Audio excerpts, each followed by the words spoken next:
Hello, ladies and gentlemen, boys and girls, fans around the world, especially in India, and my homies that deliver Uber Eats and Postmates, the Indian driver dudes. This is our movie, TALAASH, an Amir Khan movie. Let's see. The answer lies within. I think that was what they stuck on the American version. We've got 7.2 out of 10 on IMDb, 81% Rotten Tomatoes. 3.4 out of 5 on Letterboxd, whatever that is. Inspector Surjan Singh Shekhawat, Amir Khan, investigates a popular film star's death. Before he can solve the complicated case, he has to face his suppressed grief and deal with Rosie, a sex worker and murderer. Let's see, starring Amir Khan, Kareena Kapoor, Rani Mukherjee, Nawazuddin Siddiqui, and other people. All right. those names they were going further down on the list, and they were getting harder and harder to say. So Amir Khan, at this point, that's our go-to dude. He's our guy, Amir Khan.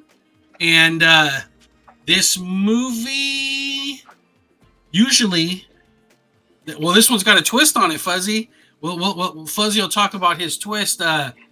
I want to say that I got through pretty far into this before I thought that the twist was going to be there. But I ended up thinking that there was going to be a twist. I want to say maybe 3/4 of the way through the movie. But grief-stricken cop in a new force, but he has a great reputation. And he's got a case to try to solve a famous actor's murder. And it looks like a ghost revenge type of deal going. Twists and turns. For a while, I was like, why are they introducing all these people into it? And it felt like it was a little bit bloated. But then as everything, all of the ends started to tie up, I thought it was really solid. And I liked it. And I'm excited to hear what Fuzzy has to say about Rosie and Amir Khan's wife in this one. Because when I was watching, I was like, oh, Fuzzy's going to be in love with these girls. So what do you think about it, guys? You go, Jay the Geek. I'll go last. Well, I think that Liz was ahead of the curve. She was already talking about the ghost angle. Gosh, I want to say, like at the point where she first takes him to her secret place. She was already saying at that point. And then once she said it, then it like started like clicking for me, because I was like, there's a lot of threads going on here, and I'm not sure how they're going to be tying together. You know, I don't know why they bring up this or that. And you know, the like their loony neighbor who like speaks to their son, and like all of that didn't make any sense up until that point when Liz said that. Then I was like thinking about it like, oh, every time you see Rosie, she's like in a different lighting. You know what I mean? She's like, everybody else is very, you know, it's like a normal movie, like a normal police investigative, you know, mystery sort of thing. But she's always like kind of got this like fuzzy glow to her. No offense, Fuzz. So she always seemed like otherworldly, but I didn't really pick up on it until Liz made mention of that.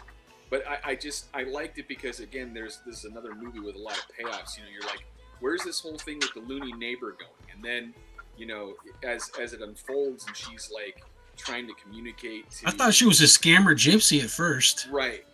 But, you know, it also occurred to me because in India, they're not secularized like we are. And obviously from a lot of the films that we've seen, especially the ones that take place in a more modern context, it's pretty clear that they have a lot of religion going on in their country. And so they're not detached from the spiritual. A lot of languages too. It's still India, but there's a lot of different languages in the country.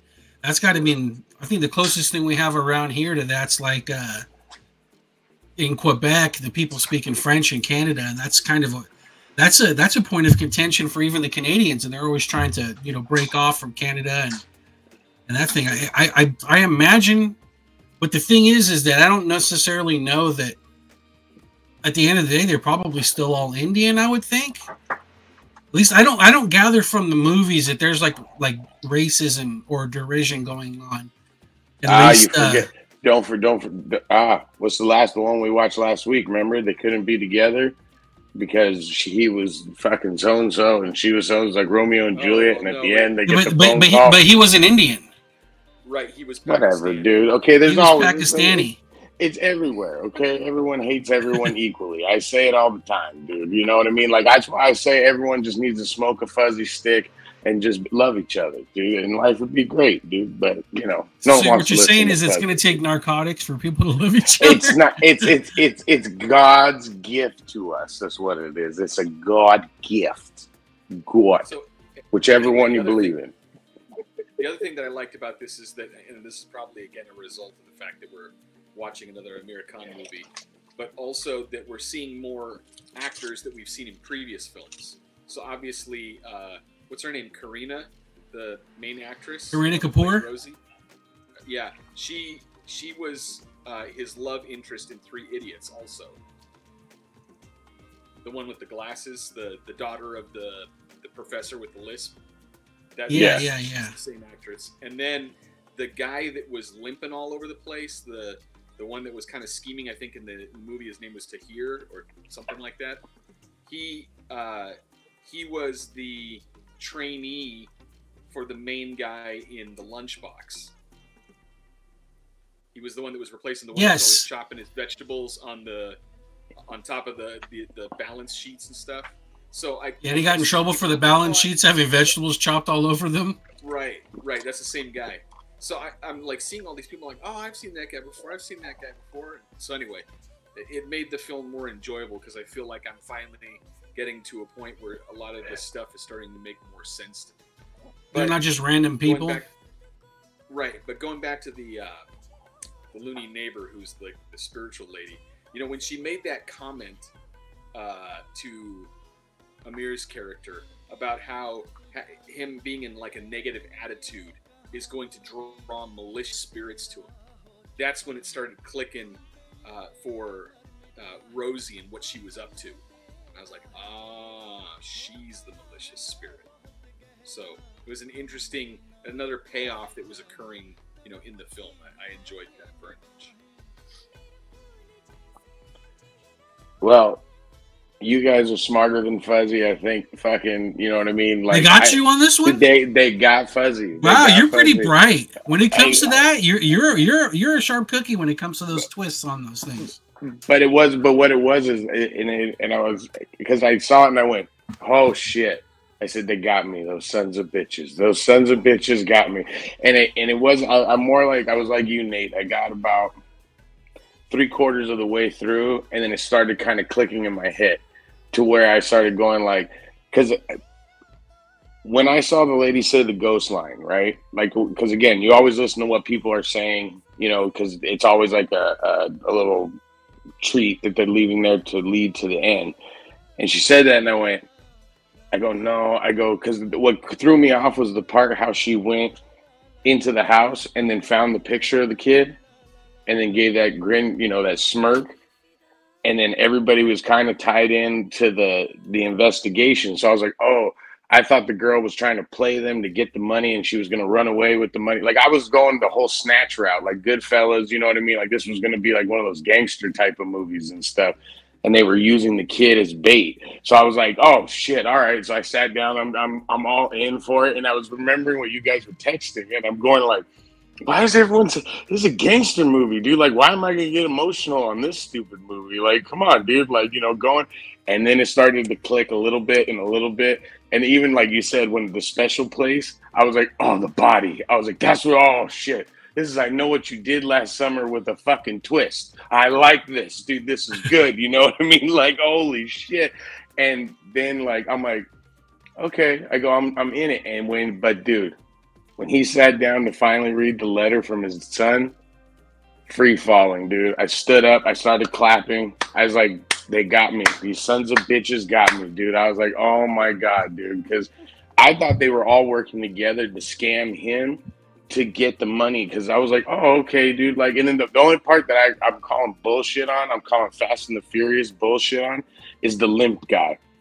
They'd have caught his ass like 20. Man, I don't care how many times he was hobbling along, dude. And there was even scenes where he's fucking running, and he's like, "Oh shit, I have a limp," and he starts limping again and stuff, dude. I was like, just kill the guy already. But honestly, dude, this was because they got me, like, because they legit got me, like, fucking full blown. I was like, I literally stood back and went, shit. Like, I was mad. I was mad that I didn't see it coming. So you guys beat me in all that this time, dude. Like, and then the whole ghost aspect of it, I really dug it.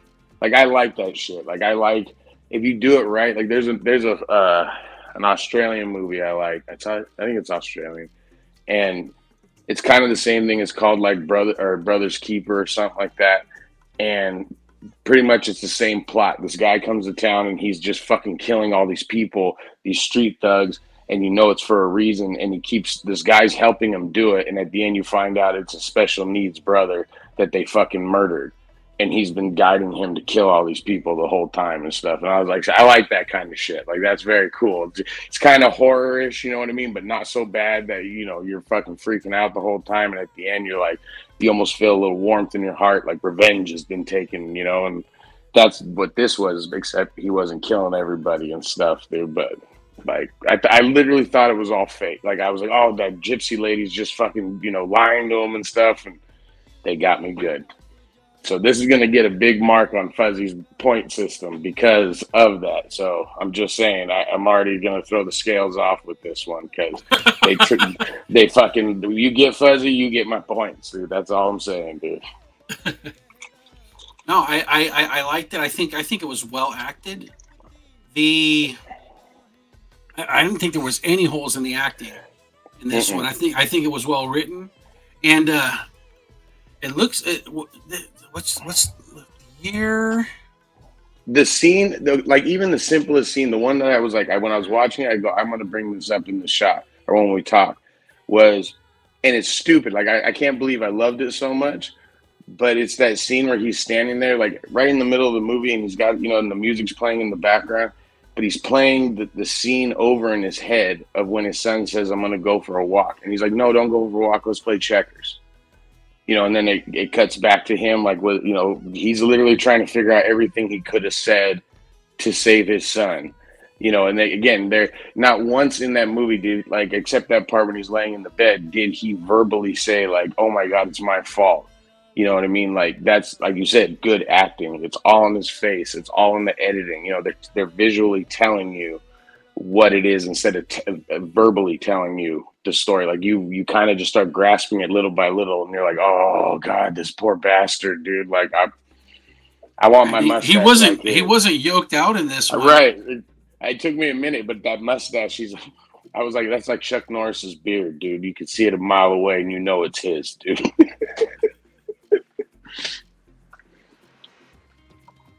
It was solid. I had a good time.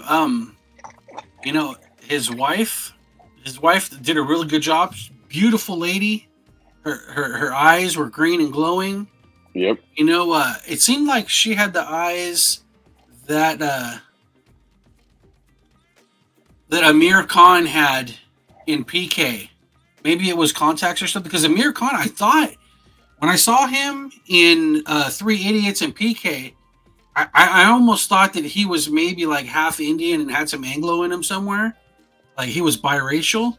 But then when he had the beard and he was a little bit darker in this one, I didn't notice that he just looked full Indian in this one. But it looked like his wife might have had a little bit of Haffers in her. But they were fucking, again, amazing. And the women were strong.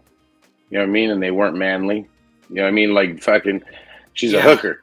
You know what I mean? Like, and then even the beauty of it too is it wasn't like she was murdered on purpose. That's the other part of it I love about the story, is that it's literally an accident. You know what I mean? It's something that happened that could have been avoided. Yeah, right. Wear your seatbelts.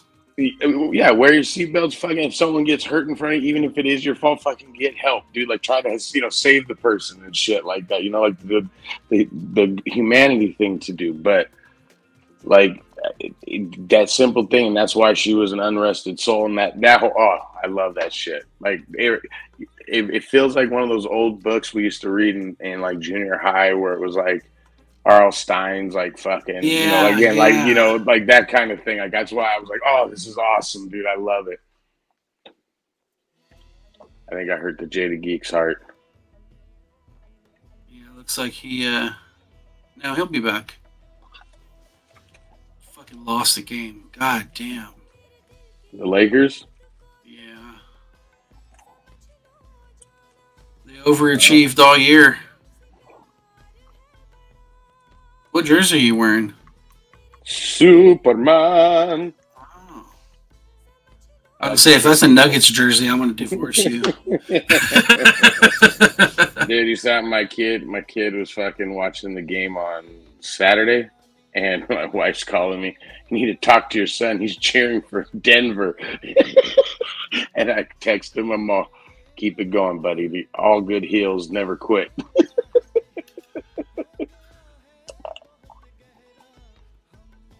Oh, man. Yeah. I dug this one. Yeah, I dug it too.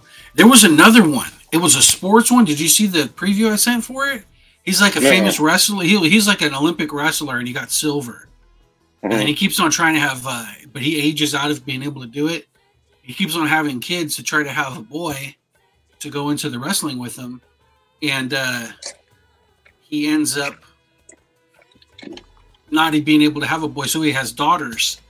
And then his daughters are out playing one day, and he sees that these boys are crying, and they're like, what happened? And they're like, oh, they kicked their ass or whatever. And he looks, and it's his daughters that kicked their ass. So he's like, oh, shit. So he starts training his daughters, and then his daughters grow up and become, like, famous wrestlers. Awesome. And it's like, it's based on a true story. I like that. And I saw some sub shit where Amir Khan, it was like, I want to say reels, like those quick ones, where he got real fat for the movie. And then during the shooting of the movie, he lost a bunch of weight and got ripped. Oh, shit. Hey, dude, I've been everything we've been watching is getting good. So I don't, you know, I'm in for all of them. I like that it's a surprise. Like, I think if maybe I saw the trailer to this thing before I watched it, I would have maybe kind of figured it out beforehand, but going in blindly, because I was just like, okay, what's this? You know, I just took it for what it was, and I was just like, oh shit, they got me and shit. Like, I had no pre-thought of what was gonna happen. No, I liked it. It was good. It was solid, man. He's He's and it's his studios. You see that at the beginning of it, Amir Khan Studios. Like, dude, he's got lots of skin in this game. Mm-hmm. Like, hey, but that's how you make good work, dude. Is if you fucking have if you're not just collecting a check. We've all done that job, dude, where we're just collecting a check. Jaded, what happened?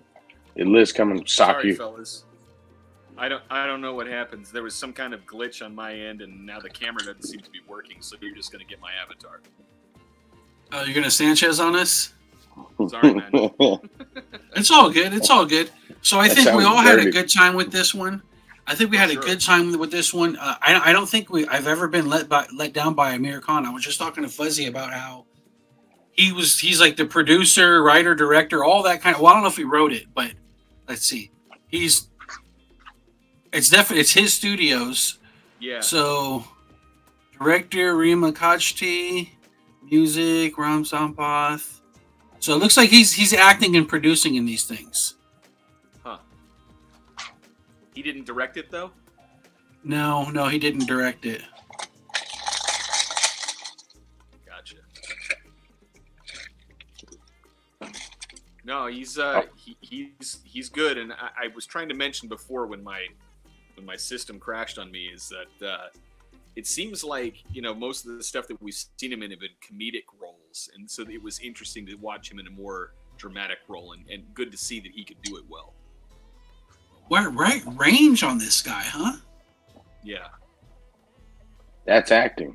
Like, that's why I don't consider myself an actor. Like, I can't do that, dude. Like, no way. Like, how many people are actors though, right? They they're just the same guy over and over again in every movie. Exactly. That's always like I've always had a beef with for years with Sandra Bullock. I never really liked her. I was just like, she's the same, like Julia Roberts. They're always the same character in every movie they play.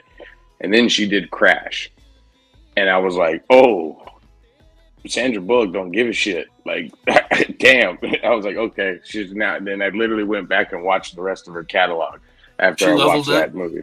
Yeah, I was like, Mom, she took that sweetheart thing and just flushed it down the toilet, dude. And I was like, she was literally like one of the best Karens I've ever seen on film. So,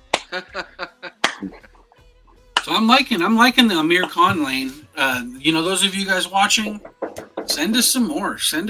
I wanted to watch the sports one that I was talking about, but it's on YouTube, but it's not subbed or dubbed. And, that 5% where they say, let's go in English, I don't think it's going to carry enough to be able to watch a whole movie in. But, wow. Saying fast ain't going to cut it, huh?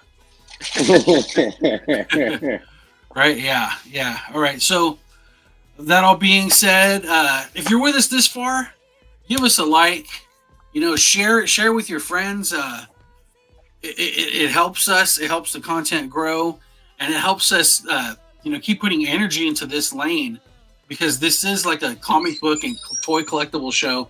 We dive into movies, but it's an interesting lane that we've got here with Radioactive Curry. I want to keep it going, but I want to make sure we got a good audience going for it.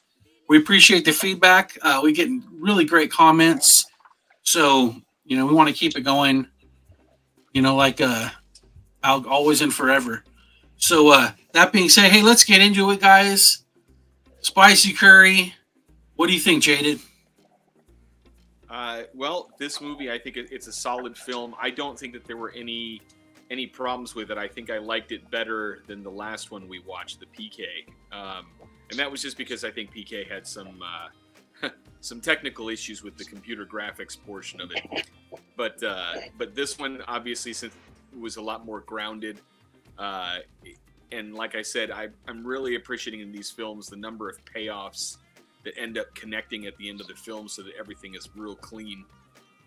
This movie is like, I want to give it a 9, but I almost feel like I'm going too high on that, so I'm going to go like a 8.5. Okay. All right, that's fair. For me, I liked it better than PK also, and I really liked PK, and I gave PK the 8.5 to a 9. So I'm gonna bring this one all the way up to a 9. This one gets a 9 out of me, and I'm waiting for that 10 to come by and kick me in the ballsinis, because I'm just waiting for that payoff. But this is it's like they out Shyamalan with this one, and it was done classily. And if those of you who watch us, Fuzzy is not a Shyamalan fan. So if Shyamalan. So if you out Shyamalan, then you're good. So what do you got, Fuzz? You couldn't have said it the best. I was like, this is the kind of stuff that Shyamalan's trying to do, and he fucking just. But again, like I said, this guy had a plan. When he made this movie, he knew how he was going to give you this twist ending by tricking you with this, like leading you down here. But when you go back and watch it, you're like, oh shit, it didn't go this way, it went that way. Like, that's how you make a movie. So Shyamalan, if you're watching this, watch this movie, pay attention, learn how to do it correctly, okay? Dude, don't give us this garbage that you've given us before, dude. This is how you fucking do it, okay? It was spooky. It had everything. Without the fuzzy points, I'm giving it a 10. Now, with the fuzzy points, 45. And the reason why it gets that 45, because let me. You're making up for Liz being gone? Not even just for that. They not only gave me a good twist ending, they made Fuzzy cry. I wasn't expecting that. Like, I was mad at myself. Fuzzy, I'll cry. I'm a proud crier. Like, I'm like, yeah. But I was so mad that I was crying at the end of this movie. I was like, well, I was doing the man wipe. Like, fuck. No, I'm good. I'm good, dude. I can do it, dude. Because I was like, that was like that little PS, you know what I mean? Like, just okay, now his character has come full, you know, all the way around, and I was like, you got me, dude. So 45. This movie is right up there, ladies and gentlemen. Don't miss it. I literally told my wife about it again, and I was about to cry when I was telling her. I was like, this part. I got to catch my breath, dude. So this was a good one. Keep them coming, ladies and gentlemen. We need more. There you have it. There you have it. Another Indian hit for us. Amir Khan, he's like undefeated. You know, disco fighter all the way through. You know, about Amir Khan, you know, since we haven't watched that many Indian films, I'm not sure that I would like say that he's my favorite. I'm still rather partial to Ram Charan from RRR. He was the officer side. I really enjoy his character, so a little hard for me to put Amir above that guy, but he's pretty good. You're still fascinated with the beard and the hair, huh? Not just that, but the fact that, you know, that opening scene in RRR where he leaves the compound and goes out among the crowd to get that one guy and like beats everybody down with like a wooden stick is fantastic. So there you have it, folks. Another movie with a perfect score, thanks to Fuzzy. Thanks to the Fuzzy's tilting scale. Thanks for watching. Don't forget to like, subscribe, and share this one. Share this one with your people. You want to see some Americans love on your stuff, share it with your peeps. Thanks a lot. And we'll see you next week with another movie full of radioactive curry.